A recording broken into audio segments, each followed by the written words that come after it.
Donc, je pense qu'on va démarrer. Donc, bonsoir à toutes celles et à ceux qui sont présents ce soir. Donc, c'est le second webinaire que j'organise sur les questions liées à la pêche durable. Ce soir, on va parler d'une espèce emblématique de la région de la Méditerranée, qui est ma région, et qui peuple également la zone est de l'Atlantique, donc le thon rouge. C'est un grand poisson pélagique migrateur. C'est un des plus grands poissons parmi les différentes espèces de thon. Aujourd'hui, c'est une journée particulière puisqu'on est le 26 mai et que c'est à la fois la journée de lancement de la pêche au thon du thon rouge en France pour les thoniers-senneurs. Donc, les thoniers-senneurs, ce sont des gros navires industriels spécialisés dans la pêche au thon. Mais c'est également le jour où est organisée la journée nationale de la pêche au thon rouge par des associations et des collectifs représentant la petite pêche côtière, comme la plateforme Petite Pêche ou l'association Pleine Mer. Eux, ce qu'ils dénoncent, c'est l'inégale répartition des quotas de thon rouge à l'heure où les captures autorisées augmentent, actuellement attribuées à une poignée d'armateurs. D'ailleurs, j'étais à la Ciotat ce matin pour les soutenir. En effet, la répartition des quotas se fait entre plusieurs familles d'industriels et une petite partie des quotas restants sont redistribués à la petite pêche. Et ça pose un problème. Donc, nous sommes nombreux en tant que consommateurs à avoir entendu parler du thon rouge dans les années 2000. La situation, elle était catastrophique suite à plusieurs décennies de pêche et de surpêche et le boom du marché des sushis et des sashimi. En 2006, le stock de thon rouge était au bord de l'effondrement. Car on autorisait encore des niveaux de capture bien supérieurs aux avis scientifiques. C'est pour ça qu'aujourd'hui, quand on parle de thon rouge, on pense souvent à une espèce en voie de disparition et une espèce menacée. À partir de 2007, mais surtout en 2009, il y a eu des mesures qui étaient drastiques et ambitieuses qui ont été prises par les États, entre les États concernés pour limiter la surpêche. Et aujourd'hui, la situation, elle est bien meilleure, mais je laisserai monsieur Jean-Marc Fromentin et les intervenants tout à l'heure nous en parler plus profondément et avec beaucoup plus de détails. Si bien qu'en fait, on autorise à niveau des niveaux de capture beaucoup plus hauts, notamment pour l'année 2020, on autorise des niveaux de capture qui vont être plus hauts. Et donc, pour ce qui est de ce webinaire ce soir, on va le diviser en deux parties. On va parler d'abord de la situation actuelle concernant le thon rouge, la pêche au thon rouge, et puis ensuite, on va reparler de la reconstitution des populations, les enjeux à venir. Et dans un second temps, on va aborder la question de la distribution des quotas qui fait l'objet aujourd'hui d'une dénonciation par les acteurs et la petite pêche artisanale. C'est d'ailleurs notamment Pierre Morera qui nous en parlera tout à l'heure. Donc ce soir, on a trois intervenants. Nous avons d'abord Antonia Leroy, qui est docteur en droit international sur les questions de pêche illégale, non déclarée et non réglementée, et responsable de politique en matière de pêche illicite au bureau européen du WWF. Nous avons Pierre Morera, qui est pêcheur professionnel depuis une trentaine d'années dans le Var, qui est mon voisin, puisque moi je suis des Alpes-Maritimes. Pierre, il pêche à la palangre et il est président du comité départemental des pêches maritimes et des élevages marins du Var. Et ensuite, nous avons Jean-Marc Fromentin, qui est chercheur en écologie halieutique à l'Ifremer. Vous avez notamment mené des recherches sur les populations de thon rouge et vous avez été coordinateur pendant plusieurs années du groupe de travail à la Commission internationale pour la conservation des thonidés dans l'Atlantique Est, enfin c'est l'ICAT en anglais, hein. L'organisation multilatérale en charge de prendre les décisions concernant les quotas de thon. Alors, pour la première partie, on va parler plus des mesures de gestion et de suivi. Donc, je vais poser une question qui est d'ordre général sur les stocks de thon rouge, donc ce qui va s'adresser à Monsieur Fromentin. Et après, vous pouvez intervenir, Antonia et Pierre, hein, bien sûr. Le thon rouge, il était en grave danger dans les années 2000. On en est où aujourd'hui et quel état des lieux vous faites sur la situation depuis les années 2000? Et est-ce qu'on peut conclure aujourd'hui qu'on est sur une reconstruction des populations?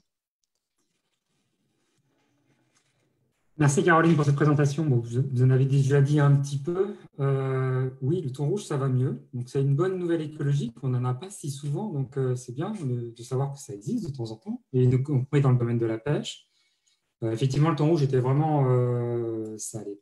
C'était au bord de l'effondrement, mais des pêcheries et des populations au milieu des années 2000, à cause d'une surpêche qui avait commencé dans les années 90, et comme vous l'avez dit, à cause de l'appel du marché sushi sashimi par les Japonais. Il faut savoir qu'encore à l'heure actuelle, 80% du thon rouge qui est exporté sur le marché de Tokyo essentiellement et au Japon.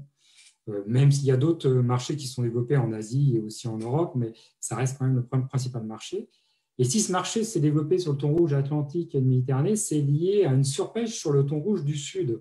Donc on a déjà eu en quelque sorte une espèce de phénomène en cascade, un peu comme ça, où on a les Japonais et les Australiens, mais surtout les Japonais, ont surexploité le thon rouge du Sud, qui était une petite population. Cette population a été mise sous quota parce qu'elle s'était quasiment effondrée au début des années 80. Et la demande s'est déplacée sur le thon rouge de Méditerranée et d'Atlantique, qui a subi à peu près le même sort.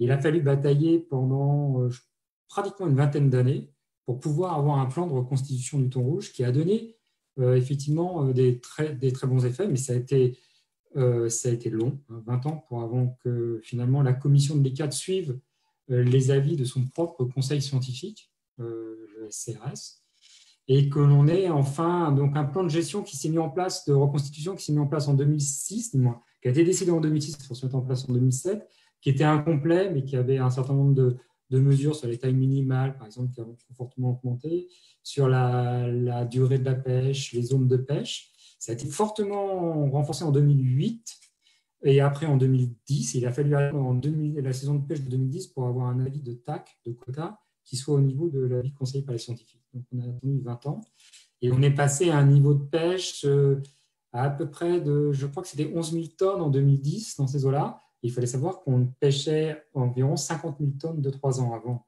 Donc ça veut dire qu'on a divisé d'un coup par 5. C'était vraiment nécessaire, mais l'effort a été assez considérable. Et depuis, bah, effectivement, lorsqu'on pêche moins, bah, lorsqu'on arrête de surpêcher un stock, ça se passe mieux et le stock se reconstruit. C'est ce qu'on attend. Hein. C'était pas surprenant. Alors, dans certains cas, ça n'arrive pas. On pourra en parler si ça intéresse certains internautes. Des fois, même quand on prend des mesures de gestion, le stock ne se reconstitue pas. C'est lié à des choses un peu complexes. Mais sur des choses sur des espèces comme les espèces pélagiques, généralement, il y a reconstitution. Et là, sur le thon rouge, il y a reconstitution. Les niveaux de pêche sont en dessous, sont environ un au tiers du seuil recommandé. Donc, on est 3 fois inférieur au seuil recommandé au niveau des mortalités par pêche, qu'on appelle, ce qui nous permet de pouvoir pêcher moins que le maximum attendu et permet de reconstituer la population qui a été quand même fortement diminuée. Donc, il faut passer toujours par une phase de sous-pêche, en quelque sorte, pendant quelques années, pour pouvoir reconstituer le stock. Sur la taille du stock, est-ce que le stock est revenu au niveau attendu? On a encore des incertitudes là-dessus, parce que ça dépend du niveau de la productivité du stock, et ça, on le maîtrise assez mal. On pense qu'on a 2 chances sur 3 environ que le stock soit reconstitué au stock attendu. Voilà, environ, pour simplifier. Donc la situation va beaucoup mieux, mais comme vous l'avez dit, le TAC et le quota a fortement augmenté ces dernières années. Il était de 24 000 tonnes en 2000, il a augmenté de 4 000 tonnes en 4 000 tonnes depuis 2017, 24 000 en 2017, 28 000 en 2018, 32 l'an passé et 36 000 cette année. Et personnellement, je pense que là, on commence à atteindre des niveaux de quotas qui sont assez élevés. Et on sait que les niveaux moyens d'exploitation sur le thon rouge, on les estime plutôt vers 25 000, 30 000 tonnes quand le stock se porte bien. Donc, les avis scientifiques disent qu'on peut aller jusqu'à 36 000 tonnes, mais je pense qu'on prend un certain risque. Mais c'est à la commission de décider. Donc, voilà où on en est à l'heure actuelle, c'est-à-dire que ça va beaucoup mieux, mais il y a une vigilance à avoir encore sur le niveau de TAC et quota qui est préconisé, ce d'autant s'il y a de la pêche illégale qui se reconstitue dessus, parce qu'il ne faut pas oublier que dans les années 2000 et 90, c'était le gros problème de l'exploitation du thon rouge, c'était la pêche illégale. Et il faut savoir qu'on avait un quota qui était environ de 30 000 tonnes chaque année. Les pays reporters déclaraient à peu près, ou au total, tous les pays déclaraient à peu près 30-35 000 tonnes. Et on avait à peu près 15-20 000 tonnes de pêche illégale dessus, qui n'étaient pas déclarées. et qu'on a pu reconstituer. Donc, la pêche illégale a été fortement diminuée grâce aux mesures de gestion et de contrôle qui ont été prises. Mais on sait que ça peut redémarrer vite et c'est toujours très difficile parce que c'est quand même une espèce qui est aussi exploitée pour la moitié des captures dans des eaux internationales et non pas dans des eaux des ADE. D'après mes souvenirs, dans les années 80, le stock il était extraordinaire. 80-90, c'était une période où le stock il était extraordinaire. Il y a eu la surpêche, l'effondrement, et là ça commence à remonter en fait. Ouais, c'est ça, mais on est revenu à des niveaux quasiment comparables aux années 70-80, d'après les modèles. Et d'ailleurs, ça, on le voit, nous, on fait du suivi aérien depuis 2000, donc ça fait quand même, on a presque une vingtaine d'années maintenant de recul, et on n'avait quasiment pas de... Alors, là où je suis basé, moi, je suis sur Sète, Montpellier, donc je suis en Méditerranée aussi. Donc, on fait ces suivis aériens sur la zone du golfe du Lion, donc c'est cette zone entre Marseille et grosso modo la frontière espagnole, sur ce plateau, qui est une zone de nourricerie pour les jeunes thons. Donc, c'est une zone où il y a beaucoup de jeunes thons, essentiellement des petits thons entre 10 et 30 kilos. Il y a bien sûr des thons un peu plus petits, un peu plus gros, mais l'essentiel, c'est des thons de cette gamme-là.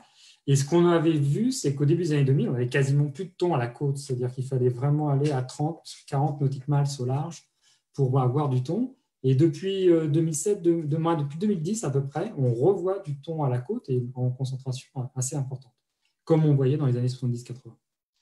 Juste avant de faire intervenir Antonia, est-ce que vous pouvez préciser ce qu'est l'ICAT pour les personnes qui sont non initiées, qui nous regardent, et les petits pélagiques?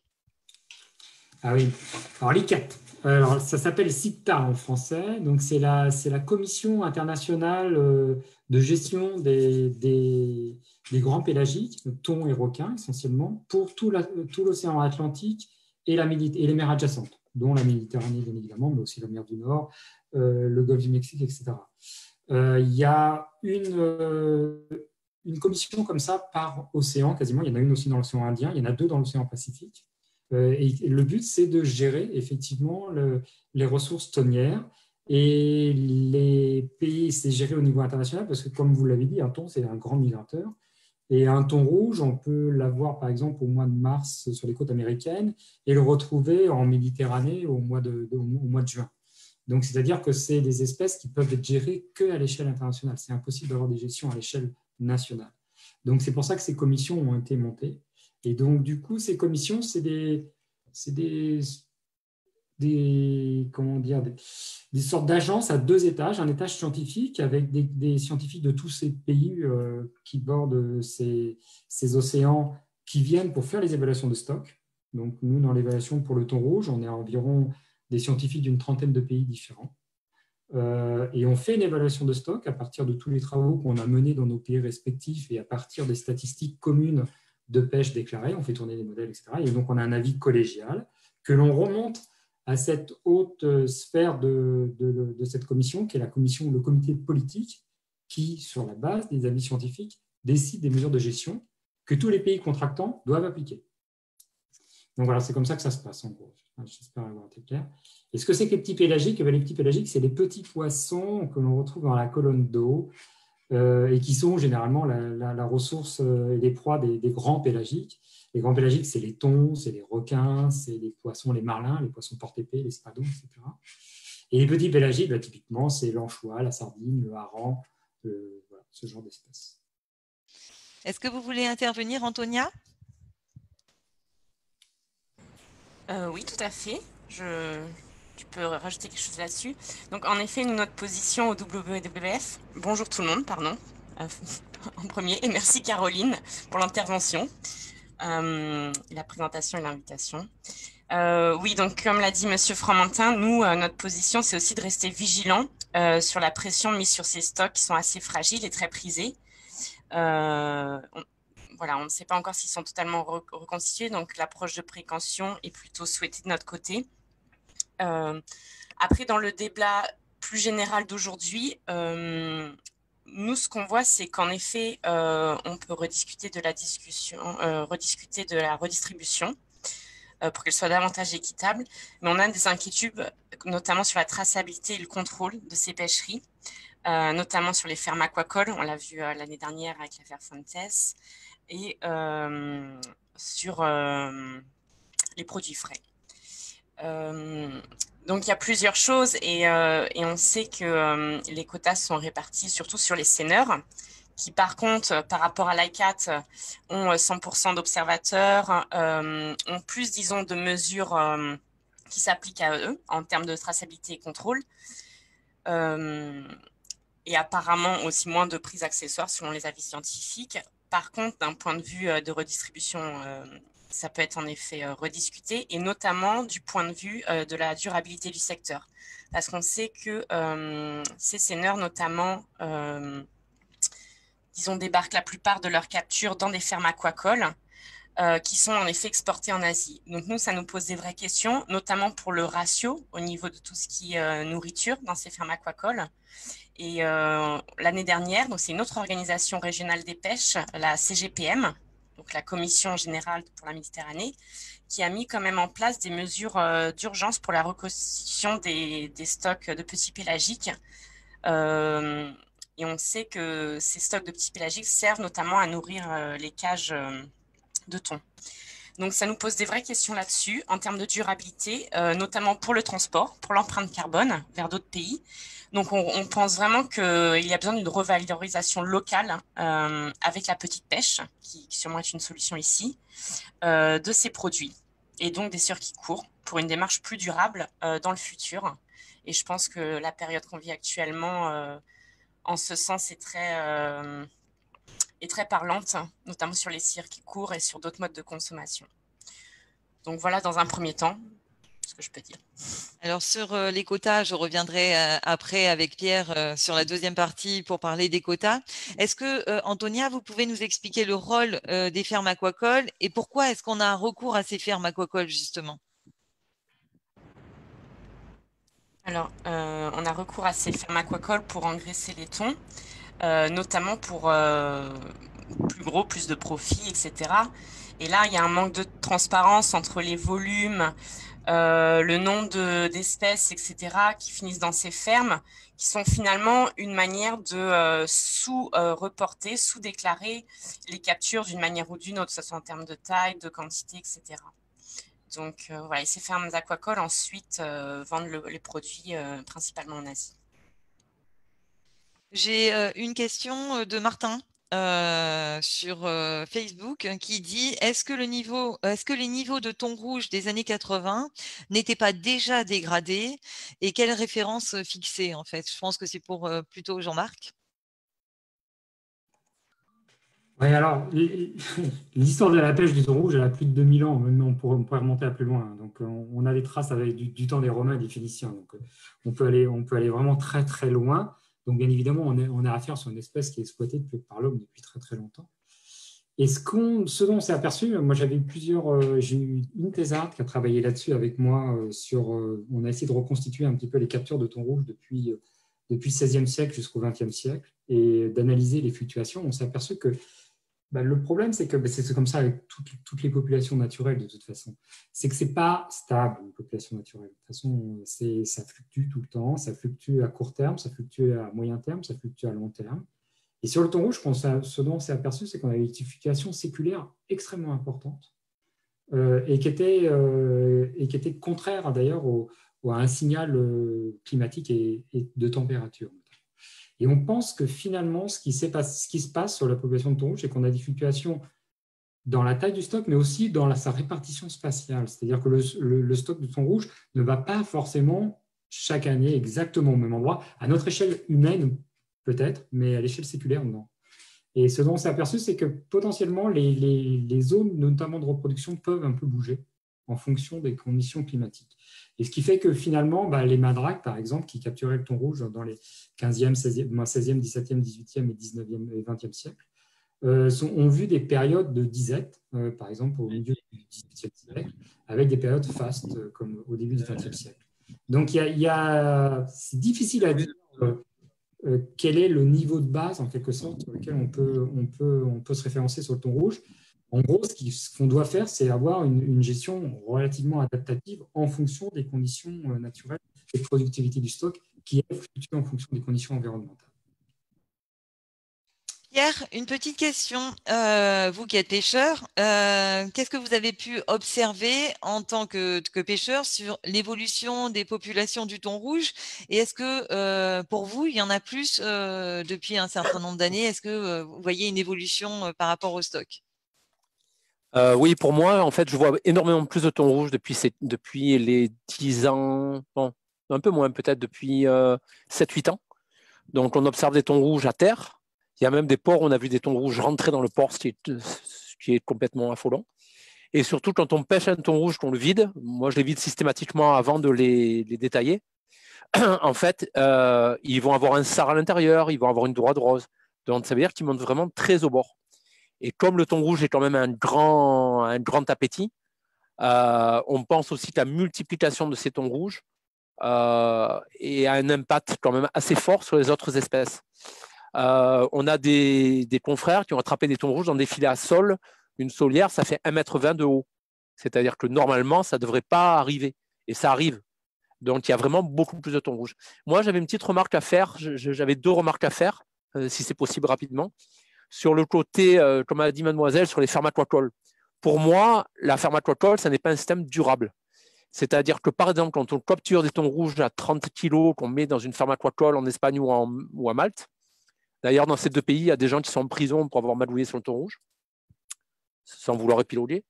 Quand on fait on engraisse ces thons dans des fermes, les poissons sont enfermés, tournent en rond, les déjections vont au même endroit, brûlent le fond de la mer.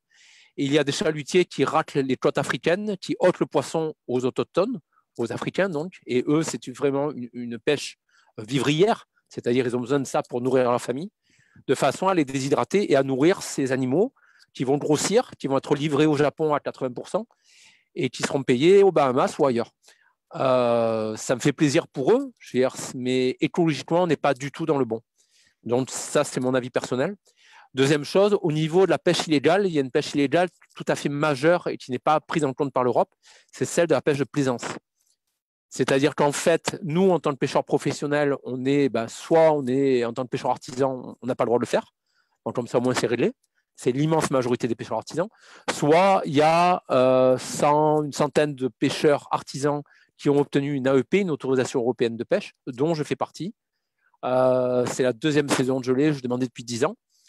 Et à ce moment-là, on peut le faire. Le problème, c'est que toute l'année, on voit des pêcheurs plaisanciers qui pêchent devant nous, qui seront censés remettre les poissons à l'eau ou faire du no-kill, ce qui est très préjudiciable à la santé des thons, qui en fait les pêchent et les vendent au restaurant. Alors bien sûr, l'immense majorité des plaisanciers ne braconnent pas, ne revendent pas, ne fait pas de vente illégale, mais il y a une part non négligeable qui vend. On a des amis qui ont été pêchés justement dans les Bouches-du-Rhône, du côté de Carreau, je ne sais pas si vous connaissez. Là-bas, eux en tant que professionnels sont arrivés, ont proposé du thon à un prix professionnel au restaurant, ils se sont fait rire au nez. On leur a dit, mais non, nous les plaisanciers, nous les mènent entre 2 et 4 euros le kilo. C'est-à-dire que là-bas, c'est un sport national. Pour information, le comité national et la DPMA ont validé un quota de 60 tonnes pour la pêche plaisancière en 2019, me semble-t-il. 2020, je ne me souviens pas de mémoire, ça a dû monter un peu, 62 ou 64 tonnes. Ça a été consommé, la fin de la consommation a eu lieu la dernière semaine, donc ils font durer leur bague. Ils n'ont pas d'obligation de port de débarquement au contraire de nous, et ils n'ont pratiquement aucun contrôle. Donc en fait, c'est le pain, le couteau, le beurre pour faire ce qu'on veut. Et je pense qu'au lieu de 60 tonnes, c'est plusieurs milliers de tonnes qui sont pêchées et vendues. Voilà, merci. C'est ce qui en découle en fait sur la pêche récréative, donc 62. C'est ça. Oui, c'est ça. Oui, c'est 62. En réalité, c'est plusieurs milliers de tonnes. Alors, j'ai une petite question. Oui, Antonia, pardon. Allez-y, je vous en prie. Non, merci beaucoup. Je voulais juste peut-être rebondir sur ce que M. Moreira vient de dire, notamment sur la traçabilité et le contrôle, et tout à fait aligné avec ça. Peut-être là mentionner que la nouvelle régulation de contrôle qui est en ce moment en révision, nous, on pousse beaucoup pour qu'il y ait vraiment de la transparence sur les captures et pour que la pêche récréative soit totalement inclue dans cette régulation, ainsi que la petite pêche, ce qui permettrait aussi de légitimiter un accès au quota et une transparence totale, ce qui est de l'autre côté, disons, l'argument des principaux déteneurs de quotas aujourd'hui, avec des outils bien sûr adaptés. Nous-mêmes, juste pour rebondir sur vos propos, on avait proposé même la mise en place de VMS Parce que si vous voulez, ce qui est quand même assez hallucinant, c'est qu'en tant que petit pêcheur, vous avez des bateaux lents, des bateaux plutôt petits, etc., etc. Vous devez appeler le Crossetel quand vous tenez à bord un thon rouge, donc Crossetel en Bretagne. Il y a un préavis de 4 heures. Les ports de débarquement sont éloignés. Vous faites souvent 10 à 15 000 nautiques, donc 2-3 heures de navigation pour aller montrer le poisson à des gendarmes qui viennent rarement, qui vont repeser le poisson. Il faut trouver un endroit calme pour peser le poisson. S'il y a 10% d'écart, vous avez un procès. Et après, une fois que ça a été déclaré par IBCD, Alicat, etc., baguet, tout ça, vous avez le droit de le détailler. La plupart des petits pêcheurs artisans n'ont même pas la catégorie de navigation qui permet de naviguer sur distance aussi grande. Déjà. Donc,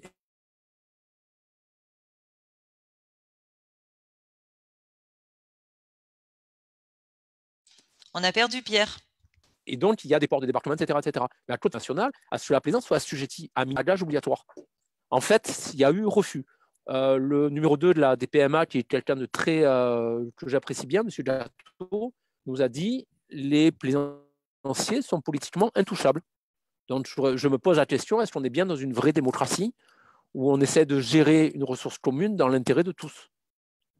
Voilà. Alors, j'étais à La Ciotat ce matin. Justement, il y a un pêcheur qui a fait une prise accidentelle puisque, avec son palangrier, il a attrapé un thon.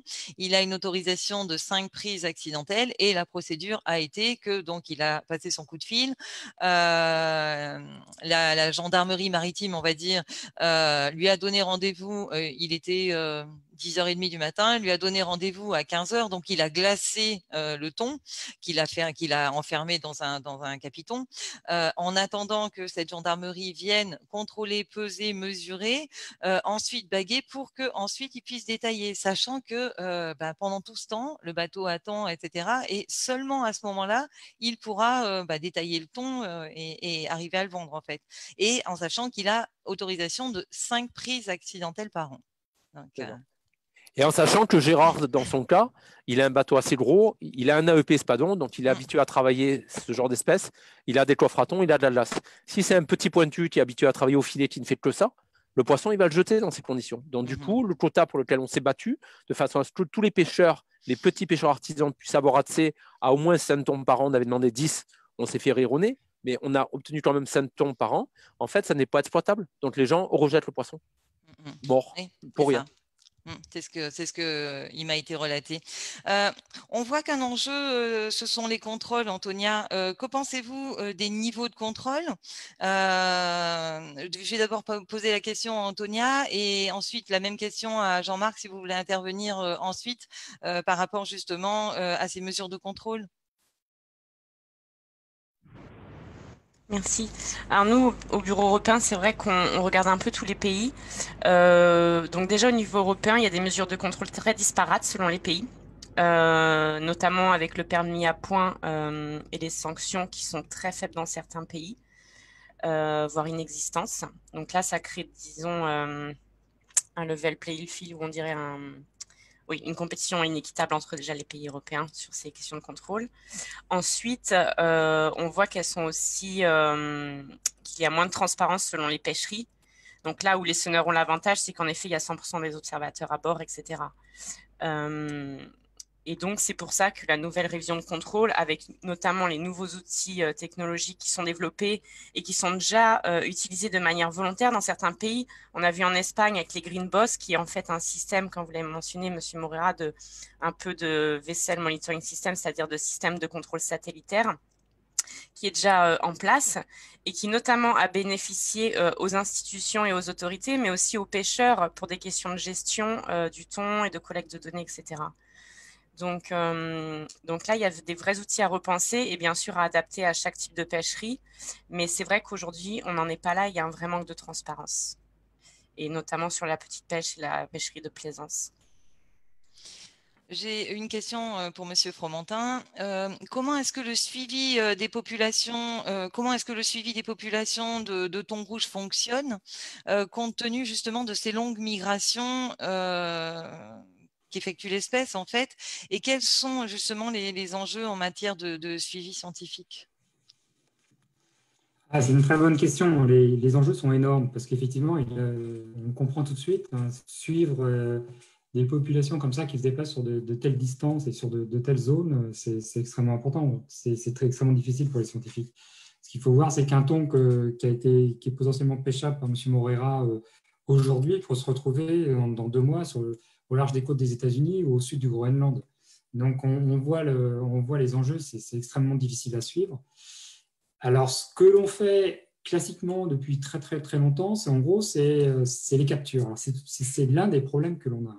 C'est-à-dire que les captures, classiquement en halieutique, servent à la fois à faire le diagnostic. Donc, on réunit toutes les captures et avec des modèles, on en parle beaucoup des modèles avec le Covid en ce moment, mais on a en gros des modèles qui sont un peu du même ordre, c'est-à-dire qu'on paramétrise des modèles et à partir des données de capture, on est capable d'estimer ce qu'on appelle la mortalité par pêche et la taille du stock, grosso modo. Mais bien évidemment, si ces captures sont soit mal échantillonnées, soit on a des trous et on a plein de trous dans la raquette, soit on a pas mal de pêche illégale, les estimations qu'on va faire ne sont pas bonnes. Donc, du coup, ça veut dire qu'à côté de cet échantillonnage à partir des données de capture, mais déjà, rien que pour échantillonner toutes les données de capture et d'avoir les compositions en taille des captures, par exemple, parce que ça nous permet d'avoir l'âge des poissons, et ça, c'est important pour avoir des modèles qui fonctionnent correctement. Vous vous rendez bien compte que déjà, même dans les pays comme l'Europe, on a des suivis qui sont assez drastiques par rapport aux autres pays. Ce n'est pas toujours simple. Mais alors, quand vous allez dans d'autres pays en voie de développement, là, on n'a quasiment pas de suivi, des fois, pour certains pays. Soit parce qu'il n'y a pas d'effort, soit parce qu'il y a des problèmes de financement. Ça devient extrêmement difficile. Donc, on est obligé de les compléter avec des suivis scientifiques. Mais les suivis scientifiques sont aussi compliqués parce que, pour le même problème, c'est qu'il faudrait faire des suivis sur des très grandes échelles spatiales. Donc, on fait des suivis par avion, on fait des suivis par bateau, larvaire, acoustique, on en développe un petit peu à droite à gauche, mais c'est insuffisant. L'information de recherche qui a fait beaucoup avancer notre connaissance sur le thon rouge ces dernières années, c'est ce qu'on appelle le marquage électronique.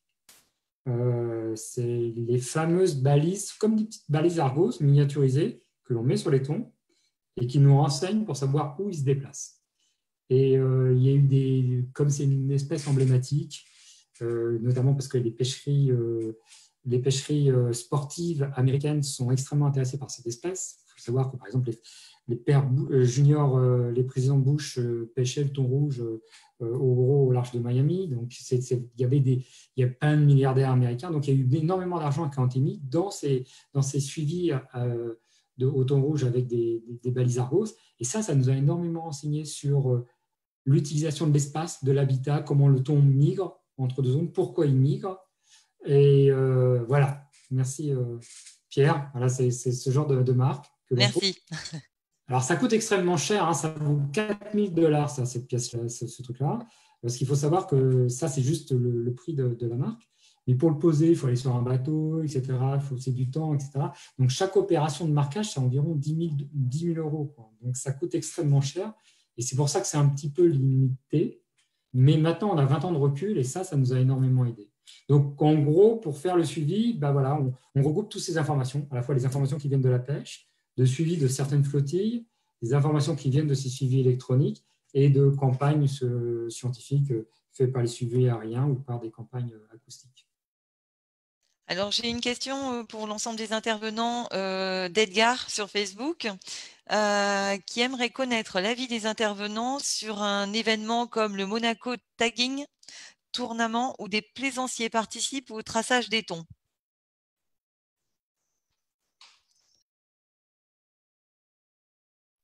Est-ce que quelqu'un veut répondre?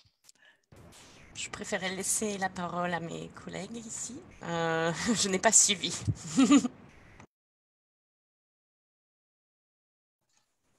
C'est avant tout des opérations de com. Allez, soyons, on ne va pas mâcher nos mots, quoi. Donc, scientifiquement, ça peut peut-être apporter quelque chose. Je ne sais pas exactement ce qu'il en est, mais bon, sur le thon rouge, ça fait 40 ans ou 50 ans que les Américains font ce qu'on appelle du marquage opportuniste, comme ça, avec des pêcheurs sportifs, etc. Et force est de constater qu'en 50 ans, on n'a jamais pu, nous, scientifiques, exploiter cette donnée parce qu'elle est trop problématique pour pouvoir l'exploiter. Donc, bon, voilà, je pense que ça, peut-être qu'au niveau sensibilisation à l'espèce, sensibilisation aussi à faire du release et du no-kill correctement, parce que ça ne se fait pas comme ça, du no-kill correctement, c'est-à-dire à capturer le poisson et le relâcher sans qu'il meure. On sait qu'il y a tout un tas de problèmes, notamment quand les eaux sont chaudes, parce que le thon s'asphyxie ou autre. Donc, ça peut permettre ce genre de sensibilisation. Mais au-delà de ça, au niveau scientifique, des résultats qu'on en tire pour pouvoir faire des évaluations et des états des lieux, je serais plus sceptique. Pierre, vous voulez rajouter quelque chose? Oui, je voudrais juste rajouter des petites choses. Vous m'entendez? Oui, je voulais juste rajouter des petites choses. Donc, effectivement, les plaisanciers ne ratent pas une occasion pour se faire une petite com gratuite. Pour le no-kill, moi, je suis résolument contre. Alors, bien sûr, je ne suis pas scientifique, mais quand on vide un thon, le cœur du thon, c'est un petit triangle rouge foncé avec une chair un peu dure. On voit que la taille du cœur est assez sous-proportionnée vis-à-vis de l'animal et de la puissance de l'animal. Et en fait, le thon est cardiaque. C'est-à-dire que quand on le monte à la canne, qu'on travaille, il se fatigue. Je ne sais pas si M. Fromentin va avoir le même avis que moi, mais pour moi, les poissons sont hémophiles, donc ont tendance à se vider de leur sang, et en plus sont cardiaques. Donc en fait, lorsqu'ils travaillent à la canne, je ne sais pas si vous avez déjà planté un hameçon dans le doigt, ça fait très mal, moi ça m'est arrivé. Donc lorsqu'ils l'ont à la bouche et qu'ils mettent toute leur force à se dégager, qu'ils arrivent à revenir au bateau, vous avez un humanoïde qui le prend, qui le montre, qui se prend en photo, qui le remet à l'eau. Certes, le poisson repart, mais en général va mourir. Il a donné tout ce qu'il avait pour s'en sortir, il meurt. Donc pour moi, c'est une fumisterie, c'est un scandale vivant, ce no-kill. Donc pour moi, non, vous n'avez pas l'air trop d'accord? Non, parce qu'on a fait des expériences, parce que pour faire du marquage, là, justement, on est obligé de faire du no-kill, en quelque sorte, parce qu'on capture le poisson, on le monte encore, on lui met la marque, et après, on le relâche. Donc, du coup, avec l'information qu'on a sur la marque, ça nous permet de savoir si le poisson va mourir ou pas. Moi, personnellement, j'ai marqué une 50aine de thons. On a eu 4 qui sont morts à la suite du marquage, donc j'ai eu quelques mortalités. Et learning by doing, on apprend en faisant, hein, comme toujours. Et on s'est aperçu qu'effectivement, on a compris pourquoi ces thons étaient morts. En général, c'est des gros thons avec lesquels on a eu une longue durée de combat, parce qu'on faisait de la pêche avec un pêcheur sportif de Carry-le-Rouet, avec qui je travaillais, parce qu'on emmenait gratuitement, etc. Et donc, ça nous permettait de limiter les frais. Et on a fait ça pendant presque 7-8 ans d'affilée. Donc, ça nous permettait de répéter les mêmes opérations d'année en année. Donc, ça nous permettait d'avoir un suivi. Et on s'est aperçu qu'effectivement, lorsqu'on relâchait les poissons après un long combat dans des eaux chaudes, et généralement dans des eaux supérieures à 25 degrés, là, il y avait un problème de réoxygénation du thon, qui ne pouvait pas éliminer son acide lactique qu'il avait accumulé pendant le combat. Et du coup, il mourait, effectivement, vous avez tout à fait raison, hein, Pierre, il mourait pas tout de suite, hein, ils partent comme des balles, mais 1, 2, 3 jours après, il meurt. Et on le voyait bien dans les enregistrements, parce qu'avec les marques, on a récupéré les marques qui se détachent à la surface, et puis on a pu récupérer. On voyait que le thon, la première journée, il faisait ses migrations normales, et puis il montait à la surface normalement. Puis au fur et à mesure, on voyait qu'il ne montait plus à la surface, et puis à la fin, il coulait. Donc, ça, généralement, sur 1 ou 2 ou 3 jours. Mais ça nous est arrivé, et c'est toujours dans des eaux chaudes, et parce qu'on n'a pas bien réoxygéné le thon. Mais si on réoxygène correctement le thon, il n'y a pas de problème. Je ne vous entends plus. Il arrive à repartir. Après, moi, mon expérience, c'est que vraiment, vous m'entendez? Oui. C'est qu'en fait, en fonction de l'hameçon, si c'est un hameçon triple ou un hameçon simple, et en fonction si c'est un ardillon ou non, on arrive à sauvegarder, à moins fatiguer le thon. La plupart des plaisanciers le pêchent avec des triples, et en général, ça le tue, ça le fracasse. Si par contre, on a un hameçon simple, de taille un peu supérieure, sans ardillon, on arrive à moins le fatiguer. C'est des copains qui le pêchaient en sportif et qui en étaient venus à ça. Mais voilà. Après, pour moi, ça reste quand même litigieux. Bon. Donc là, on a un petit peu parlé d'hameçon, donc je vais rebondir par rapport aux techniques de pêche. On a parlé de différentes techniques de pêche, la palangre, les seineurs, etc. Est-ce que pour vous, toutes les techniques de pêche se valent par rapport à l'impact sur la biodiversité? Qui c'est qui veut intervenir?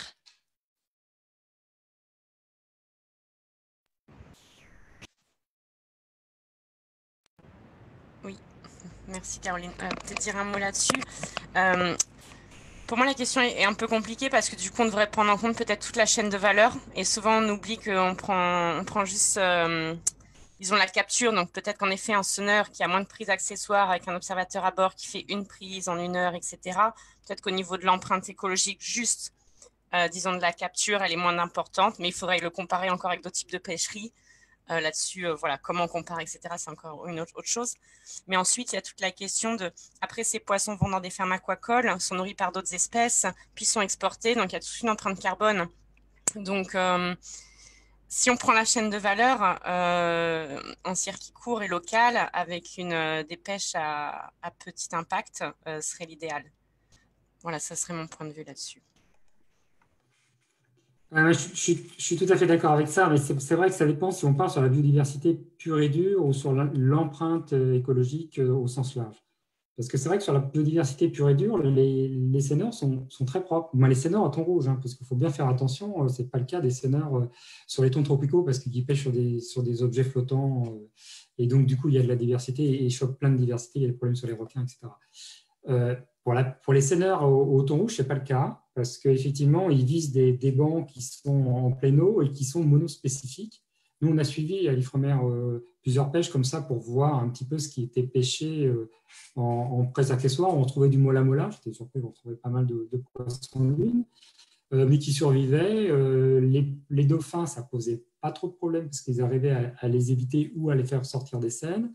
Et après, on avait des prises accessoires de petits poissons, de petits thonidés comme des tonines, etc.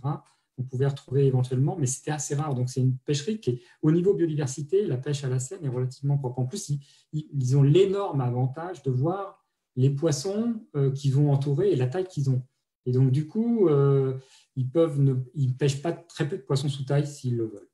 Donc ça c'est l'autre avantage de la pêche à la seine, ce qui n'est pas le cas de pêches qui sont aveugles à l'hameçon. Et après, on rentre sur d'autres problèmes, parce que bien évidemment, derrière ça c'est le problème de la biodiversité, mais comme vous l'avez dit, il y a tous les problèmes sociaux, d'équité de la répartition de la manne, en quelque sorte, et de la ressource. Et puis après, le problème de l'empreinte écologique. Donc, il ne faut pas réduire la question qu'à la biodiversité, bien évidemment. Je vais juste évoquer un point par rapport à la pêche illégale. Donc, c'est une question à la fois pour Antonia et Jean-Marc. Est-ce que vous pensez qu'on peut affirmer que la pêche illégale du thon rouge a drastiquement diminué? Parce que, bon, en 2018, on a eu une affaire de commercialisation massive de thon rouge pêché illégalement en Espagne et qui a révélé en 2018, qui a été révélé en 2018 et qui a impliqué plusieurs opérateurs européens, montrant que la pêche illégale restait une question centrale. Donc, est-ce que vous pouvez affirmer que la pêche illégale du thon rouge a drastiquement diminué? Ouais. Comme vous voulez. Si je commence, moi je dirais que c'est compliqué d'estimer si elle a diminué parce que les estimations, on les a pas en termes de quantité avant et après.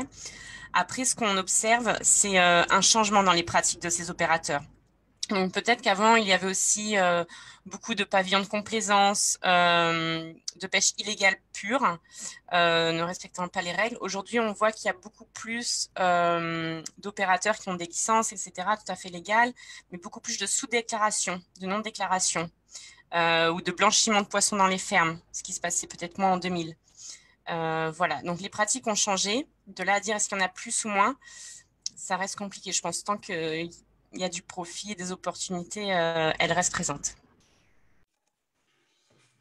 Alors, nous, ce qu'on avait estimé en tant que scientifique, c'est que pour ce qu'on avait mesuré, c'est que ça a fortement diminué, du moins entre le milieu des années 2000 et la fin des années 2000, début des années 2010. Alors, ce qui se passait, c'est que la pêche illégale qu'il y avait au milieu des années 2000, mais c'est vrai que ça a changé de nature, et puis ça change toujours de nature, donc c'est ça qui est un petit peu compliqué, mais ce qui se passait, c'était beaucoup les pays eux-mêmes, contractants, qui sous-déclaraient, parce qu'il y avait un quota, et s'il fallait absolument déclarer ce qu'on prenait au niveau du quota, sinon on se prenait des amendes. D'ailleurs, la France l'a connu, parce que c'est un des rares pays à déclarer ce qu'elle pêchait vraiment, et en 2007, elle a déclaré une surconsommation de quota de plus de 60%, je crois, et du coup, elle s'est tapée une amende énorme. Donc, ce qui fait que en gros, dans un système où tout le monde triche, celui qui ne triche pas, c'est celui qui prend les coups. Donc, c'est exactement ce qui se passait dans les années 2000 avec le thon rouge. Donc, tout le monde trichait et on avait une énorme sous-déclaration de la part des pays contractants eux-mêmes. Et du coup, c'est pour ça qu'on estimait à 20 000 tonnes à peu près le nombre la quantité de pêche illégale. Et ça, on l'a fait, nous, en tant que scientifiques, à partir des suivis de flottilles que l'on avait et des nombres de bateaux qui étaient en pêche en 2006, par exemple. Et on avait montré qu'il y avait 1300 bateaux rien qu'en Méditerranée qui pêchaient le thon rouge, dont environ 200 unités industrielles, et tout le monde déclarait que 30 000 tonnes. Et on savait que les unités industrielles pêchaient potentiellement beaucoup plus, et si elles pêchaient moins qu'un certain niveau, de toute façon, elles n'étaient pas rentables, donc on ne les mettait pas dans ces cas-là, elles n'étaient pas déployées. Donc, ce n'était pas possible qu'elles soient déployées et rentables. Donc, du coup, on a fait ces estimations et on a montré qu'effectivement, jusqu'en 2008, qu'on avait probablement 50, voire 60 000 tonnes de thon pêchées. Et après, quand on a continué à faire cet exercice-là en 2010 et en 2012, on a pu retrouver de pêche illégale parce qu'effectivement, il y avait environ 30% de la flottille qui a disparu et qui a été cassée par le plan de reconstitution. Il y avait un plan de sortie de flotte qui a imposé une partie de la flottille et le nombre de bateaux qui ont été cassés ou sortis de la pêche au thon rouge. Ou alors, c'est parce que simplement, la France, par exemple, dans les années 2010, 11, 12, 13, n'a sorti que 10 seineurs contre 35 seineurs les autres années. Donc, il y avait effectivement un véritable effort. Donc effectivement, ça a beaucoup diminué dans ces années-là. Ce qu'on voit maintenant, c'est qu'on a l'impression que maintenant que là, en quelque sorte, les taux se desserrent et que ça va un petit peu mieux, que des mauvaises pratiques vont avoir tendance à repartir. C'est ça qui est un petit peu dangereux. Alors, si je peux, pardon, juste ajouter une note. Oui, j'ai oublié de... oui, et en effet, et peut-être mentionner la pêcherie de plaisance qui a énormément augmenté, parfois dans certains pays européens qui dépassent la petite pêcherie commerciale. Donc, peut-être aussi, voilà, sur les changements de pratiques, etc., peut-être que disons le fait qu'il n'y ait aucune transparence, est-ce qu'on qualifie ça légalement de illégal ou peut-être de non régulé, serait plus approprié, mais les pratiques changent. Alors moi, j'ai une question à Pierre. Parce que vous êtes pêcheur en Méditerranée, et comment est-ce que vous avez vécu la baisse drastique des quotas dans les années 2000 en fait? Comment est-ce que les pêcheurs ont vécu la baisse des quotas déjà dans les années 2000?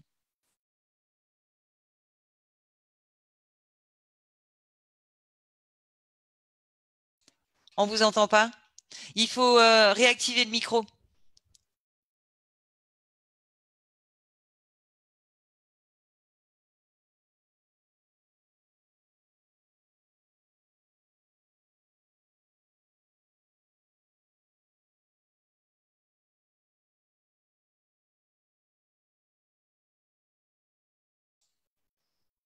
Vous entendez? On vous entend plus en fait.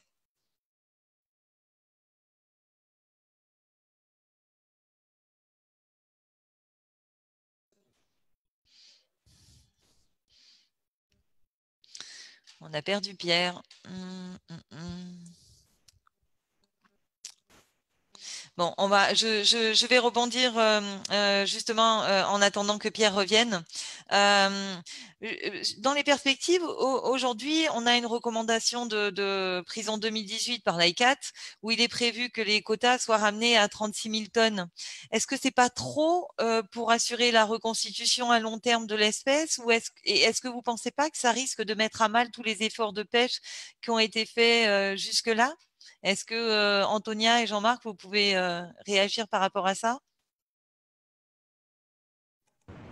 Oui, alors nous, notre position, elle est assez claire et on a une approche de précaution là-dessus. On n'est pas du tout pour l'augmentation des quotas.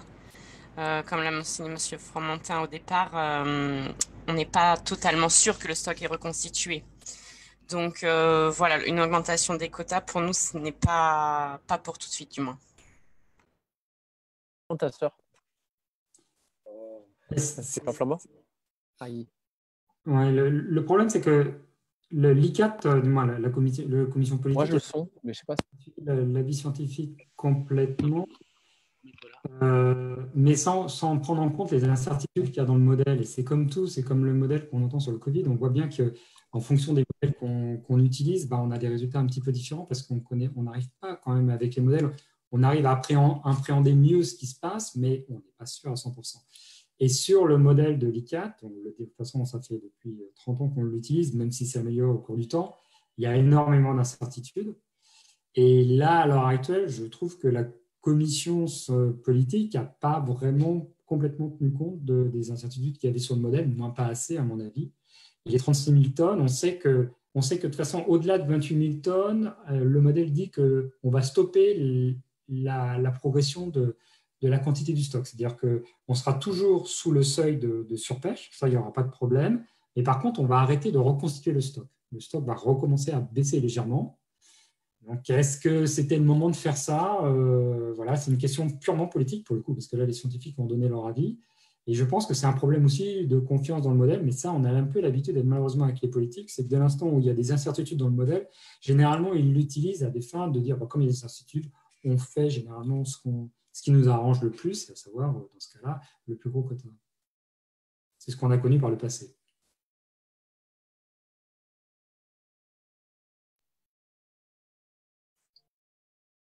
Vous m'entendez? Non. Tu as vérifié le micro ou quoi? Écoute, je sais pas. C'est chiant. J'entends pas Caroline, mais je t'entends, Pierre. On vous entend, Pierre. On vous entend. C'est Caroline qu'on n'entend pas pour l'instant. Si vous m'entendez? Oui, on vous entend. Oui. Pour répondre à la question de Caroline, sur les restrictions européennes au niveau depuis les années 2000, ça a été très variable en fonction des pêcheurs artisans et en fonction de la manière dont ils avaient organisé leur activité de pêche. Donc, il y en a certains qui ont été touchés de plein fouet. Il y a eu bien évidemment l'arrêt de la tonaille, donc le filet dérivant à thon qui est toujours pratiqué dans le Maghreb, hein, en Algérie, etc. Beaucoup de gens travaillent au filet dérivant, ce qui n'est pas une pêche extraordinairement propre. Moi, je voulais simplement rebondir sur quelque chose. Je ne suis pas du tout d'accord avec M. Fromentin, n'y voyez pas de mal, sur le côté propre de la pêche du thonier seineur. En fait, pour vous rappeler un épisode, à l'époque, les thoniers seineurs se permettaient de repérer le banc de thon avec l'avion. Et donc, en fait, un banc de thon, c'est comme une compagne, c'est comme un village. Bon. Donc, vous avez les jeunes, les vieux, les femelles, les bébés, etc., etc. Ils naviguent tous. Le bateau dans le filet, couper la route en larguant toujours le filet, refermer, mettez à l'eau les annettes, fermé. La compagnie entière était enfermée. Et en fait, en 5-6 heures, la poche était montée à bord, la compagnie entière mourait. Donc la mer était rouge. C'est comme si vous effacez de la carte de France un village entier. Pour moi, ça n'est pas une pêche propre. Je suis vraiment désolé. Vous enlevez tout, les femelles, les reproducteurs, tout. C'est-à-dire vous éradiquez un village de la carte de France. Pour moi, c'est une boucherie. C'est pas une pêche propre. Par contre, au niveau de la pêche artisanale, pour moi, même en tant que pêcheur artisan, je n'ai jamais fait à tonaille. Pour moi, ce n'est pas une pêche propre. Les gens faisaient des dauphins, faisaient énormément de poissons. Bon, certains vont pas être contents. J'ai un avis personnel et comme je suis bénévole, je peux l'ouvrir. Pour moi, ça n'est pas une pêche propre. Par contre, quand on travaille au palangre, lorsqu'on travaille à l'hameçon, à la canne, etc., c'est une pêche propre. Si le poisson est trop petit, on peut le relâcher. On peut l'oxygéner dans le bateau. Moi, ça m'arrive de temps en temps. Je l'oxygène dans le bateau, je relâche, il repart. Je ne suis pas devin pour savoir s'il va bien, mais en tout cas, je n'ai pas éradiqué un village de la carte de France. Voilà. Donc, je ne sais pas si j'ai répondu à toutes les questions. Merci. Alors, allez-y, Jean-Marc, je vous en prie. Oui, non, Pierre, je comprends ce que vous dites, hein, mais la question de Caroline était par rapport à la biodiversité, donc par rapport aux prises accessoires. Et par rapport aux prises accessoires, la scène tournante reste un engin propre. Il y a peu de prises accessoires. Et ça, c'est bien documenté dans la littérature scientifique. Oui, bien sûr. On a fait des études, etc. Il n'y a pas de souci par rapport à ça. Donc, c'est par rapport à ça qu'on dit ça. L'argument que vous employez est un autre argument et que je comprends, c'est par rapport à la quantité que peut prendre un thonier seineur. C'est-à-dire qu'effectivement, un thonier seineur peut prendre tout un gros banc. Et donc, c'est plus par rapport à la quantité de thon rouge qu'il prend que par rapport à ses effets sur les autres espèces. Et c'est deux choses qui sont différentes. J'ai une anecdote à vous raconter. J'ai mon ancien matelot, qui est un ami, qui est parti de chez moi en 2007 pour aller travailler sur le Provence-Côte d'Azur, un thonier qui était cassé, qui était à Marseille, qui était cassé. Et ils ont fait la campagne en Libye. Durant un mois, ils ont fait des cales blanches. C'est-à-dire que quand ils calaient, en fait, ils rataient le banc de poisson. Et à un moment, ils ont mis une grosse tache au sonar. Ils ont calé. La tache avait un fonctionnement bizarre, un déplacement bizarre. Ils ont quand même calé. Ils ont fait une compagnie entière de dauphins. Donc, en fait, ils ont monté la poche. Ils ont vu que c'était que des dauphins. Il y avait des bébés, des jeunes. Les matelots ont sauté dans la poche pour essayer de rejeter les bébés ou les dauphins au fur et à mesure. les femelles ressautaient dans la poche pour rejoindre les bébés, c'était un carnage. Ils ont mangé du dauphin durant 1 mois et demi. Donc, ne me parlons pas d'écologie quand on parle de Tony Senneur ou même de prise accessoire. Je suis sûr, c'est quelque chose que j'ai vécu. Donc, je ne peux pas être d'accord avec ce genre de choses.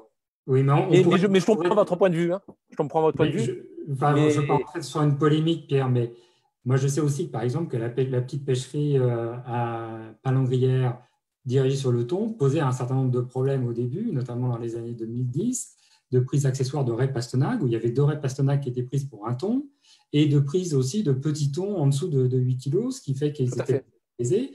Et le golfe du Lion était maculé de thon rouge sous taille en 2014 ou 2013, parce que justement, de rejet. Donc là, on touche à un problème. Il y a des problèmes sur toutes les pêcheries. C'est-à-dire, ce qu'il ne faut pas faire croire, je crois, aux gens, c'est que c'est des questions de pratique et la façon dont comment on pratique son métier. Et ça, vous le savez mieux que moi. Il y a des bonnes façons de pratiquer un métier et des mauvaises façons de pratiquer un métier. Et ça, quel que soit l'enjeu. Mais le moyen de pêche est quand même important, je pense. Il y a 2 semaines, je faisais mon premier webinaire donc dans le cadre d'un rapport législatif dont je suis en charge, qui était intitulé « Plus de poissons dans les mers ». Parmi les invités, j'avais le scientifique Didier Gasquel qui nous avait fait part des derniers chiffres au niveau européen en soulignant les progrès qui avaient été réalisés côté Atlantique, mais les forts niveaux de surpêche persistants en Méditerranée. Est-ce que ce qui a été entrepris pour le thon rouge, les mesures que vous avez évoquées, est-ce qu'elles peuvent servir d'exemple pour les autres stocks de poissons? Et si oui, comment? Et en 2019, dans un article, vous parliez de volontarisme politique. Est-ce que vous pouvez nous en dire un peu plus?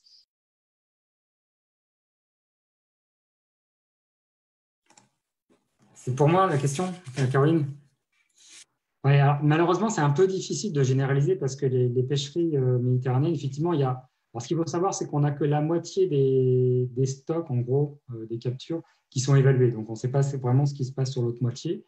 Et sur cette moitié qui est évaluée, il y a 80% des stocks qui sont surexploités. Donc, vous voyez, c'est vraiment un gros problème en Méditerranée. Le problème, c'est que c'est des pêcheries multispécifiques. Hein. C'est beaucoup de pêcheries qui ne vont pas pêcher qu'une espèce, mais ils en pêchent plusieurs. Et donc, du coup, la gestion est plus compliquée. Mais il y a des niveaux de surpêche qui sont historiques. Hein, sur le golfe du Lion, sur le Merlu, ça fait 30 ans que ça dure, au bas mot, qu'on a une surpêche sur les poissons démersaux en général, sur les poissons de fond, contrairement. Donc, donc, du coup, il n'y a pas 36 solutions. C'est-à-dire que ce qu'on a vu avec le thon rouge, c'est qu'effectivement, à un moment donné, il faut avoir un effet, il faut diminuer l'effort de pêche de manière assez drastique pour avoir un effet. Le problème, c'est que ça génère de la casse sociale. Il y a eu de la casse sociale sur le thon rouge. Et les pêcheurs, Pierre pourra en parler mieux que moi, les pêcheurs méditerranéens ont déjà diminué énormément la voilure. Il y a eu déjà énormément de sorties de flotte depuis une vingtaine d'années. Il suffit d'avoir le port de Sète il y a 20 ans et maintenant, il y a la moitié des bateaux. Et malgré tout, les stocks sont toujours surexploités et il y a toujours un certain nombre de problèmes. La pêche reste toujours un déterminant fort sur le mauvais état des stocks, mais il y a peut-être probablement aussi d'autres problèmes, plutôt environnementaux, aussi qui affectent ces mêmes stocks. Et par exemple, à l'heure actuelle, en ce moment, on travaille pas mal sur le problème de la sardine en Méditerranée, qui ne va pas bien, et qui ne va pas bien non pas à cause d'une surexploitation, mais par rapport à des phénomènes purement environnementaux qui font que les sardines sont en mauvaise condition, grandissent mal et ont une surmortalité à l'âge adulte juste après la ponte. Et on essaye d'étudier ça et on s'aperçoit que c'est probablement lié à la production du zooplancton, du plancton marin, qui a changé soit en qualité, soit en quantité, et on ne connaît pas les déterminants de ce changement. Donc, on voit qu'en Méditerranée, les raisons sont… Il y a toujours de la surpêche, c'est clair. Il faut appeler un chat, mais il n'y a pas que ça. Il y a d'autres problèmes et d'autres problèmes environnementaux. Alors, je vais attaquer un sujet, maintenant c'est sur la répartition des quotas de pêche. Donc Pierre, j'ai quelques questions concernant justement la distribution du quota. Est-ce que vous pouvez nous faire part de votre expérience personnelle en tant que pêcheur professionnel pour nous expliquer un petit peu comment fonctionne la répartition des quotas pour le public qui nous regarde? Et il faut savoir que les thoniers seineurs vont, en l'espace de quelques jours, pêcher l'intégralité du quota. Voilà. Donc, si vous pouvez nous en dire un peu plus par rapport à ça.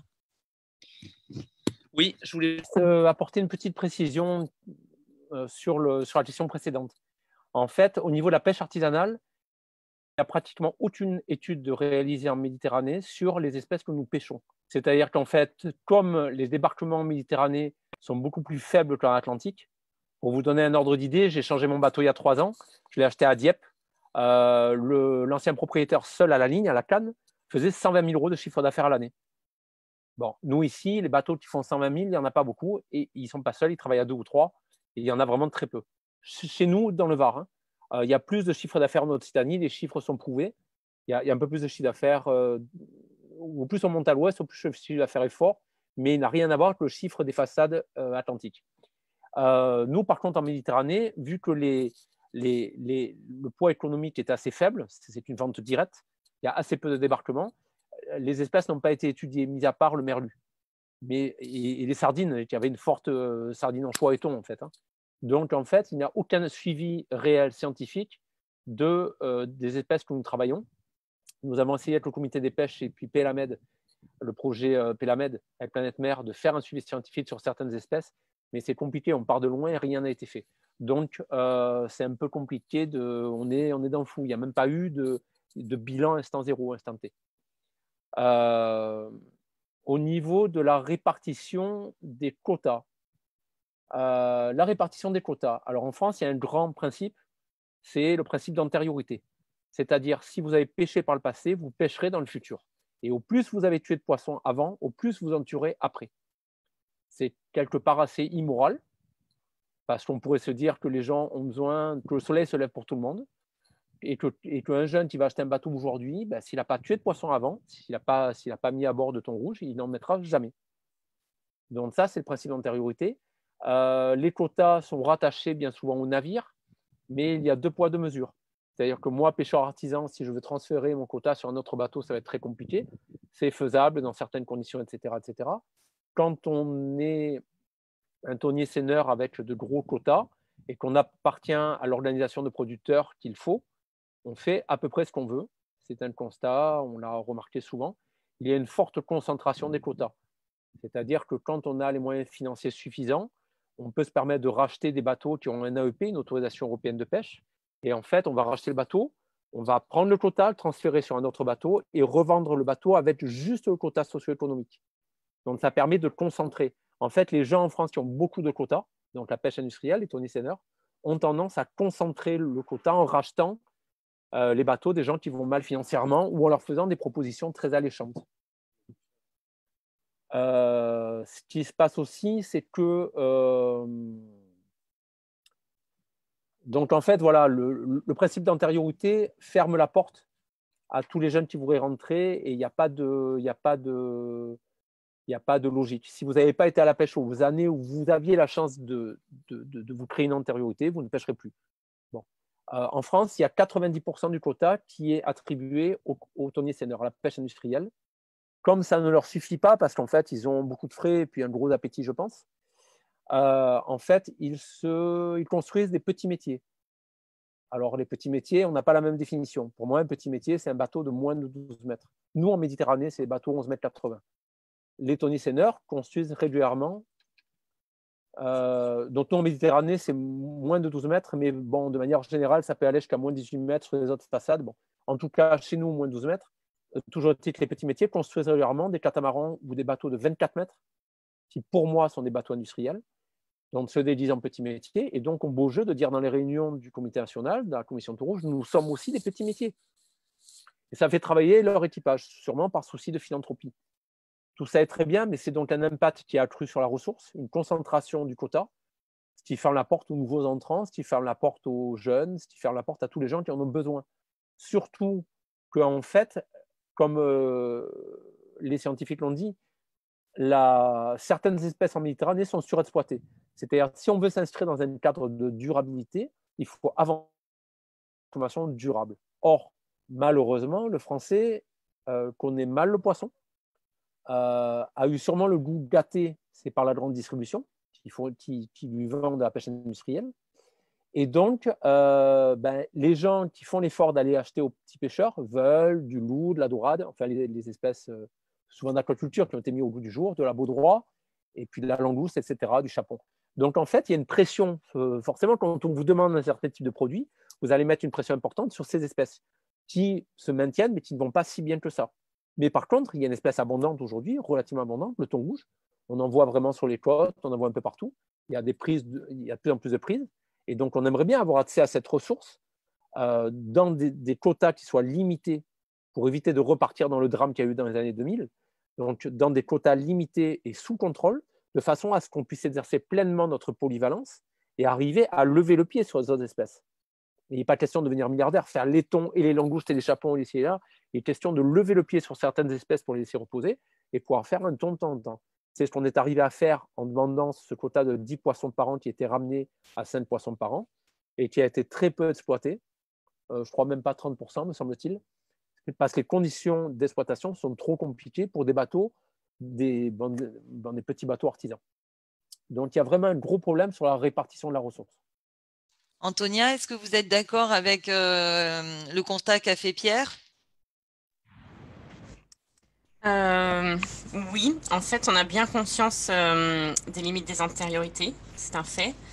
Par contre, c'est vrai qu'aujourd'hui, enfin voilà, on voit ces déviances en termes de sous-déclaration, etc. Mais aujourd'hui, il n'y a pas d'autres vraiment systèmes qui ont fait ces preuves. Donc, je pense qu'il faudrait un peu réimaginer le système, avoir plus de flexibilité.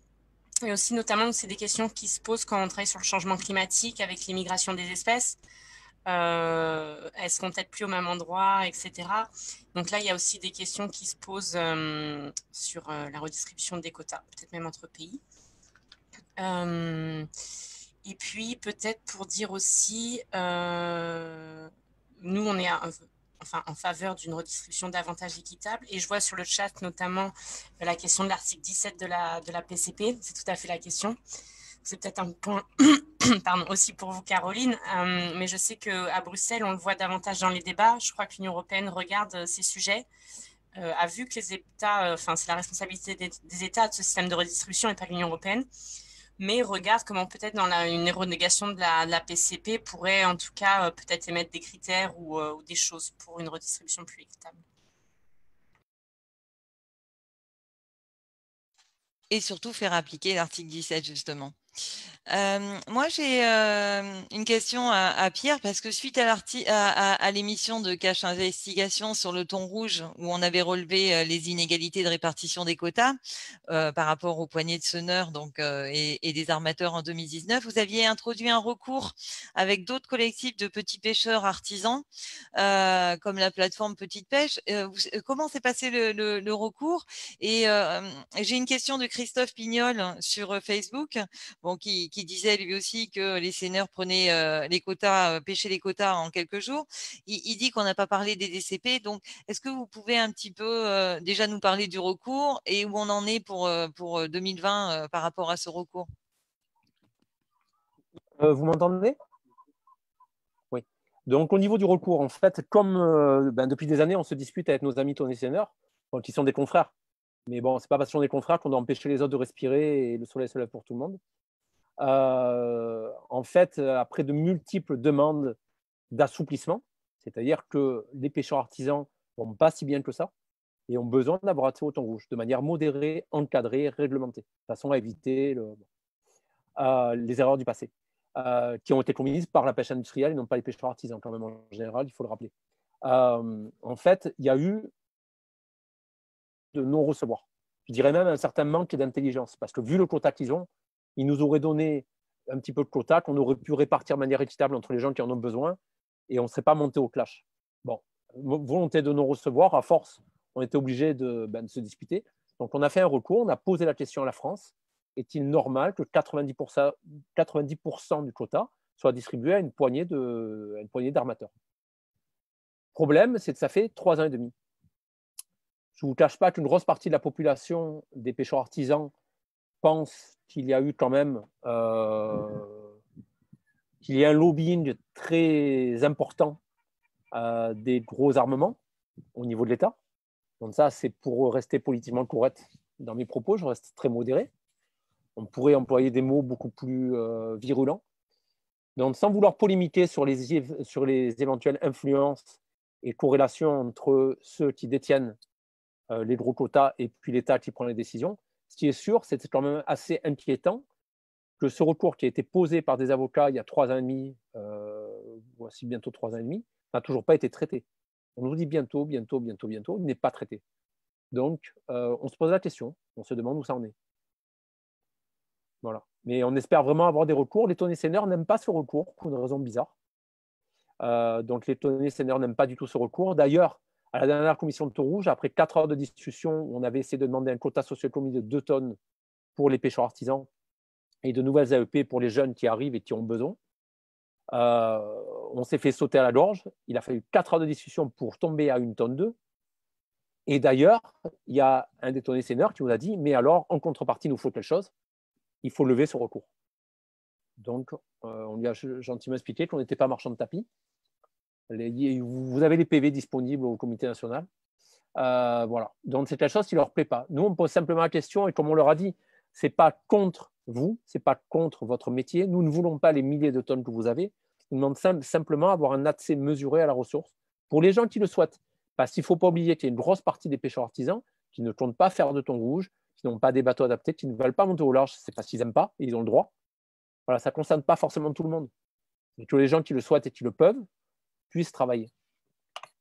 Alors justement, par rapport au quota, je suis intervenue dans la commission pêche la semaine dernière sur le thon rouge et ce matin, j'ai déposé un amendement qui dit qu'il faut faire pression sur les États membres pour que justement le plan de gestion du thon rouge et la répartition, la redistribution du quota soit équitable et de redistribuer au moins 10% du quota. Donc l'amendement, il a été déposé ce matin. Donc, super. Au niveau des incohérences par rapport au modèle actuel et aux exportations de thon rouge, à l'heure où il est nécessaire de travailler sur les circuits courts, on voit ce qui s'est passé avec le Covid, vous pouvez nous dire un petit peu ce que vous pensez justement de ces incohérences? En fait, il y a des incohérences majeures. Bon, le Covid a bien mis en évidence le fait, si vous voulez, le Covid, aujourd'hui, on récolte les épines de l'arbre de la mondialisation que nous avons nous-mêmes planté. Et à mon avis, c'est aussi à sonnette d'alarme de la nature. On massacre la nature sans foi ni loi, pour la simple motivation de l'argent, et on va se prendre sur la tête. C'est-à-dire que la branche est presque sciée, soit on change de comportement, soit on disparaît. Nos copains les dinosaures ont disparu avant nous pour sûrement d'autres raisons, mais il va falloir vraiment changer de mode de comportement. Au niveau de la consommation de thon rouge, l'immense majorité des ports de pêche n'offrent pas de consommation de thon rouge à ses clients, c'est-à-dire aux consommateurs locaux, aux Français lambda. Pour la simple et bonne raison que la majorité des quotas étaient tenus par les Tony Seigneur et que 80-90% de leur production part au Japon, ce qui est sûrement très rentable, mais le consommateur français n'a que très peu accès au thon rouge et à des prix prohibitifs. Je l'ai vu à Paris, un thon rouge qui était déjà un peu marron, donc il avait quelques heures de vol, 59 € le kilo. C'est hallucinant. Voilà. Nous, on a réussi à obtenir il y a 2 ans mais quelques AEP dans la prud'homie de pêche au Saint-Landière, surtout à des jeunes, donc je suis assez content. Moi, j'en ai obtenu une en étant un ancien jeune, mais parce que la saison 2018 avait été très mauvaise, donc plein de gens n'ont pas pu pêcher la moitié de leur quota, et donc, vu que je suis embarqué l'année, j'ai pu obtenir cette truc à ma grande surprise, ce qui m'a bien fait plaisir quand même. Mais donc, on a pu proposer aux gens, et les gens sont très contents. Ils étaient habitués à manger du thon albacore de supermarché, qui vient de très loin, et qui n'est pas du tout en bon état. Et donc, ils ont redécouvert un produit qui est souple, qui n'est pas sec. Alors, grande surprise, parce qu'ils ne savaient pas. Ils sont tellement habitués à manger des aliments déplorables qu'ils étaient très surpris. Et donc, aujourd'hui, les gens sont très contents de manger du thon rouge, de l'espadon et tout, des produits locaux. Et je pense que dans l'effort que nous devons tous faire pour restaurer un mode de consommation durable, un mode et des modes d'achat durables, c'est réduire l'impact carbone, manger le poisson qui est là, qui a vécu heureux devant chez nous. En fait, c'est ça.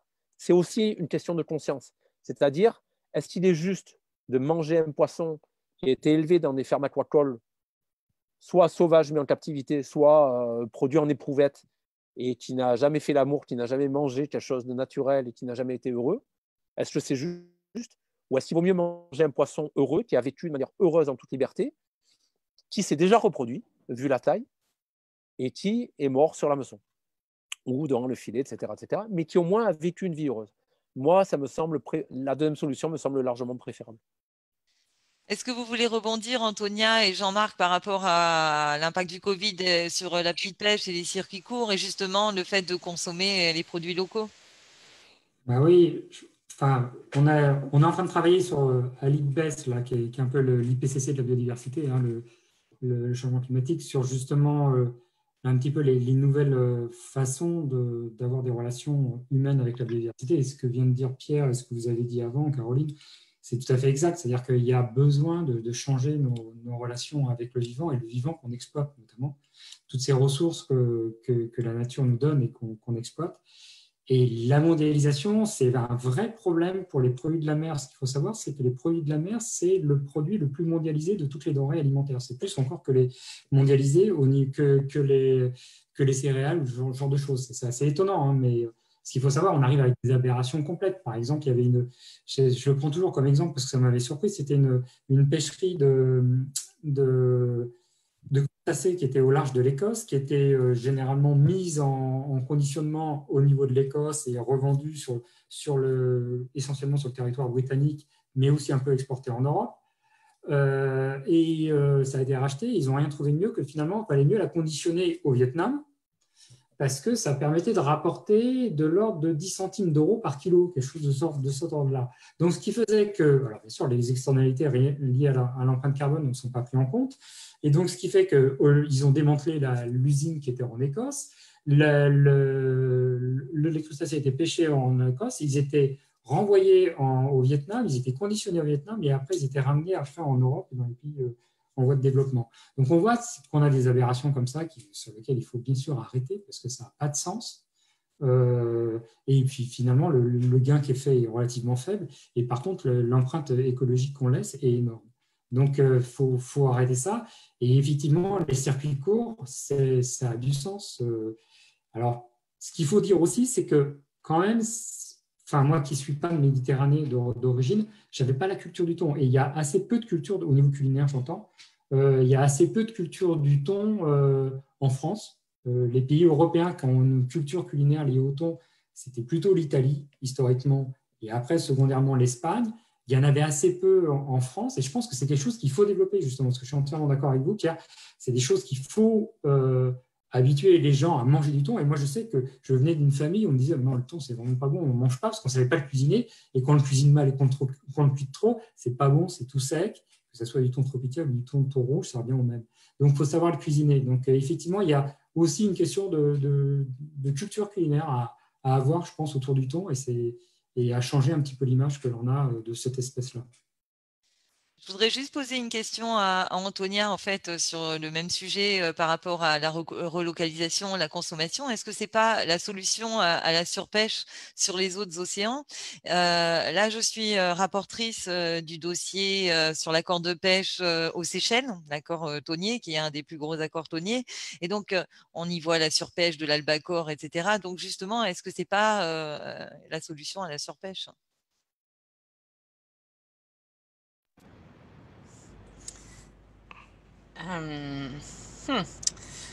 Non, oui, je pense que c'est une des solutions. En effet, on le voit notamment avec le thon rouge, et là, je peux que vous rejoindre tous les trois sur l'aberration de l'empreinte carbone de la chaîne d'approvisionnement, notamment avec 80% des exportations au Japon. Donc, et peut-être que dans toute la stratégie européenne, justement, de Farm to Fork stratégie, biodiversité et de circuits courts, c'est vraiment des choses auxquelles il faut travailler localement et sensibiliser les consommateurs pour avoir une demande durable. Et en effet, je pense qu'il y a des questions qui se posent notamment avec... alors, c'est compliqué parce que pour les Seychelles, c'est beaucoup de thon en boîte. Et on a vu que pendant le Covid, c'est ce qui avait été le plus consommé aussi. Donc, parce que c'est des produits qui se gardent, etc. Donc, il y a beaucoup de questions là-dessus. Mais en effet, je pense que revaloriser les circuits courts, ne serait-ce que pour l'empreinte carbone, parce que disons que la diminution des stocks, elle est liée aux pêcheurs, mais pas que, aussi à toutes les autres formes de pollution, etc. Si on prend disons une image plus générale de la problématique. Donc voilà, je conclurai là-dessus. la problématique, c'est que le thon en boîte, c'est souvent du thon surpêché et c'est de l'albacore. Donc, Complètement. Et c'est là qu'il y a un vrai problème, et peut-être la régulation de contrôle. Et nous, on pose beaucoup là-dessus, sur la question de traçabilité. Même peut-être avant, cette question d'empreinte carbone de circuit court, c'est une question de traçabilité aussi. On a vu que les produits qui étaient transformés, il y a beaucoup moins d'informations, notamment pour les consommateurs. Donc, c'est des régulations qui vont être revues prochainement. Et nous, on espère vraiment qu'il y ait une vraie transparence là-dessus, que les consommateurs puissent être informés du choix qu'ils font quand ils consomment. Ce qui n'est pas vraiment le cas aujourd'hui, surtout sur ces produits transformés. tout à fait. Mais on arrive à la fin de notre webinaire. Je voulais vous remercier à tous justement pour vos interventions. Et je pense qu'on va couper et nous, on se retrouve pour faire un petit brief après, si vous voulez. Donc, Antoine, on fait comment pour la fin? Est-ce que quelqu'un, est-ce que chacun veut rajouter quelque chose, Voilà. un mot de conclusion sur les sujets qu'on a évoqués, une leçon à tirer en particulier de ce sujet? Oui, moi je voulais rajouter Vous m'entendez? Moi je voulais rajouter un truc. On a mis en place dans ma prud'homie un système de dégustation, bien évidemment, avant le Covid. Donc nous, la vente de nos poissons qui sont pêchés là devant, sur les îles d'Hyères, a explosé durant le Covid. On a réussi à avoir une dérogation du préfet en mettant une distanciation de 2 mètres entre les clients, les gants, le masque, etc., etc. Et puis une table devant pour pas que les gens touchent le poisson. Donc on posait le poisson, on pesait sur la table et on récupérait l'argent, etc. Donc la vente a vraiment explosé parce que les gens ont compris qu'en grande surface, ils allaient s'infecter et qu'en plus, ils avaient envie, ils avaient du temps. Donc ils voulaient revenir à des vraies valeurs. Mais avant ça, on avait mis en place des systèmes de dégustation pour justement leur apprendre à déguster des espèces qui sont assez peu prisées. C'est-à-dire qu'en fait, l'aquaculture a fait beaucoup de mal aussi à la pêche en mettant en avant les espèces phares, le loup, la dorade. Dans la tête de beaucoup de gens qui ne connaissent rien, il faut manger du loup et de la dorade. D'aquaculture ou non, peu importe. Alors, ce n'est pas vrai du tout. Et il y a plein de poissons qui sont excellents, mais qui ne sont pas connus. Sauvage. Du poisson, non? Non, je dis c'est meilleur sauvage, n'est-ce pas? Ça n'a rien à voir, ce n'est pas du poisson. C'est comme le Canada Dry et le whisky. Si vous êtes amateur de whisky, ça n'a rien à voir.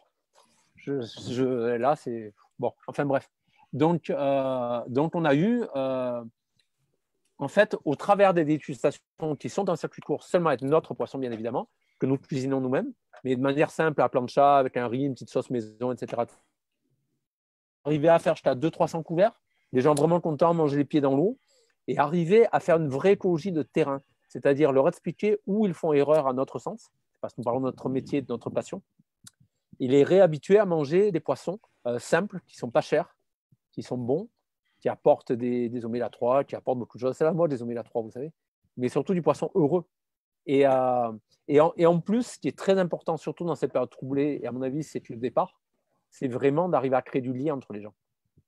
Et les gens sont vraiment avides d'une traçabilité et de savoir comment on a pêché, de quelle manière, à quel endroit. Et ça leur permet de vivre par procuration, de recréer un lien par procuration avec la nature. Et ça, c'est important, je pense. Voilà. Alors, moi, je voulais d'abord donc vous remercier encore à tous, remercier les spectateurs qui ont suivi et dire en fait que vous pouvez suivre en fait mes actions sur ma page Facebook, mais aussi suivre tous ce sujet-là sur la page de la plateforme de la petite pêche de pleine mer, sur celle de WWF. Donc voilà, c'était vous remercier à tous. Et en fait, si vous voulez continuer à suivre un petit peu la suite de ces débats, on refera d'autres webinaires, mais aussi vous pouvez suivre sur les pages Facebook. Voilà. Merci beaucoup. En tout cas, je vous remercie beaucoup. Merci à tous. Merci. Merci Caroline. Bonne soirée. Merci à beaucoup. tous. Au revoir. Au revoir. Merci à tous.